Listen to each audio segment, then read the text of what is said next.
ফুৰি আহি মজাটো ওলাই গৈছে। কাপোৰ দেখিছে নাই? এসোপা উলিয়াই লৈছো আজি ধুবলৈ, আৰু এসোপা বাথৰুমত আছে। মই প্ৰথমতে কি কৰোঁ, ৱাশ্বিং মেচিনত দিয়াৰ আগত কাপোৰখিনি নিজে চাৰ্ফ দি ব্ৰাছ মাৰি লওঁ, কাৰণ তাত চেক টেক লাগি থাকে, কিবা দাগ চাগ লাগি থাকিলে ৱাশ্বিং মেচিনত চাফা নহয়। এতিয়া সেইকাৰণে এক বাল্টিং হাতেৰে ব্ৰাছ মাৰি পুৰা হেৰি কৰি ধুই আনিছোঁ। এতিয়া মানে মেচিনত দিম, অকল ড্ৰাই হ'বলৈ মেচিনত দিওঁ। মই অকল মেচিনত দিয়া কাৰণটো এইটোৱে যে কাপোৰখিনি ড্ৰাই হ'ব, সেইকাৰণে মেচিনত দিবলৈ এতিয়া আহি আছে। আৰু এসোপা আছে বাথৰুমত ধুবলৈ। এতিয়ালৈকে একোৱে হোৱা নাই, 11:30 বাজি পাৰ হ'ব। ইমান দিন ঘৰত নাছিলোঁ, মেচিন চেচিন গোটেই লেতেৰা হৈ আছে। এইবিলাক চাফা কৰি দিম পিছত লাহে লাহে। যোৱাকালি আজি পাইছোহে।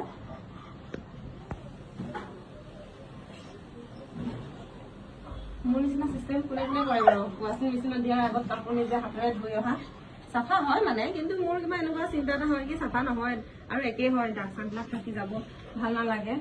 সেইটো কাৰণে কি কৰোঁ, প্ৰথমতে হাতেৰে ব্ৰাছ মাৰি লওঁ, দাগবিলাক গুচাই লওঁ, তাৰপিছত মেচিনত দিওঁ।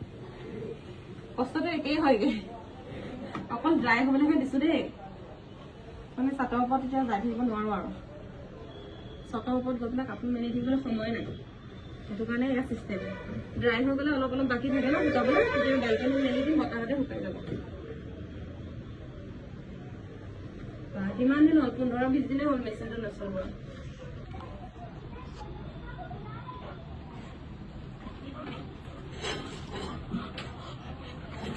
সেইবিলাক এতিয়া কটনৰ চাদৰ আমি গা চা মুচিবলৈ ইউজ কৰোঁ ন, ইয়াতে যে দাগ চাগ লাগি থাকে, এইবিলাক কাপোৰটো মেচিনত দিয়াৰ লগে লগে চাফা নহয়তো।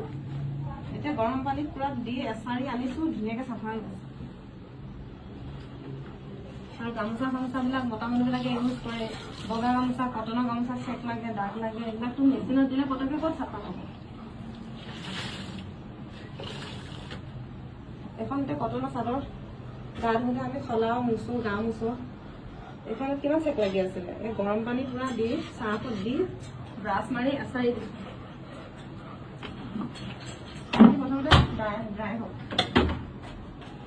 কমফৰ্ট দি দিওঁ, গোন্ধটো ভাল আহিব। ইমান ধুনীয়া হৈছে, মাই গড, মাই গড, নবেলা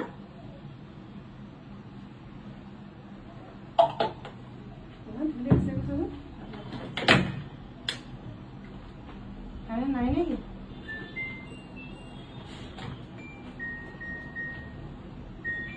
$30 মিনিটত ছেট কৰি দিছোঁ। এতিয়া এইখিনি ড্ৰাই হয় মানে মই সেইখিনি কাপোৰ ধুই লওঁগৈ। দুবাৰ দিব লাগিব মেচিনটো আজি। দে না, কি কৰিছা তুমি? ড্ৰাই হ'লে তুমি মেলি মেলি দিবাগৈ দেই।